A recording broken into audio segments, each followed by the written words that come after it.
हा कचऱ्याचा विषय शहरातल्या नागरिकांना आणि विद्यार्थ्यांना, सर्व ज्येष्ठ नागरिकांना इतका त्रास होत आहे।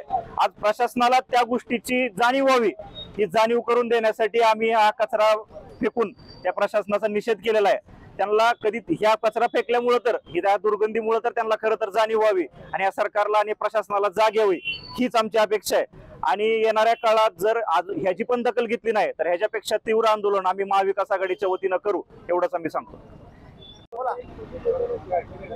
गेल्या अनेक वर्षापासून धाराशिव शहराला कचरा डेपोचा खूप मोठा त्रास होत आहे। अनेक वेळोवेळी महाविकास आघाडीच्या वतीनं, शिवसेनेच्या वतीनं, काँग्रेस राष्ट्रवादीच्या वतीनं माननीय शिव मॅडम यांना निवेदन दिली, वेगवेगळ्या पद्धतीने आंदोलन केली, रास्ता रोको केला, तरी सुद्धा प्रशासनाला जाग आली नाही। त्याचा निषेध म्हणून आम्ही आज या ठिकाणी आमचे महाविकास आघाडीचे सोमनाथ गुरव असतील, रवी वाघमारे असतील आणि आमचे सरफराज काझी असतील, उपोषणाला आज तिसरा दिवस आहे ते बसलेले आहेत, तरी प्रशासनाने त्यांची दखल घेतली नाही। त्या मग आज आम्ही कचरा आणून या ठिकाणी जिल्हा अधिकारी कार्यालयाच्या गेट समोर टाकलेला आहे। हे आंदोलन तीव्र याच्यासाठी आम्हाला करायचं की प्रशासनाला याची जाग यावी। या शहरातील गोरगरीब कुटुंब असतील, व्यापारी असतील, विद्यार्थी असतील, नागरिक असतील, त्यांना जीवघेणा त्रास होत आहे, श्वसनाचे त्रास होत आहेत।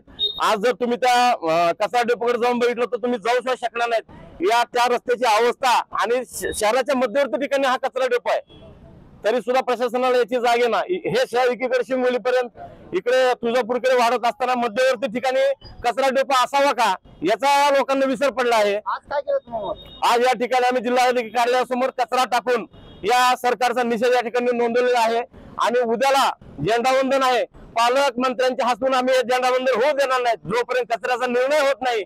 आणि आमचे जे उपोषण करतात त्यांचं उपोषण सोडून आम्हाला ते लेखी आणि ठाम असं आश्वासन जोपर्यंत देत नाहीत तोपर्यंत हे आंदोलन अधिक तीव्र आम्ही करू।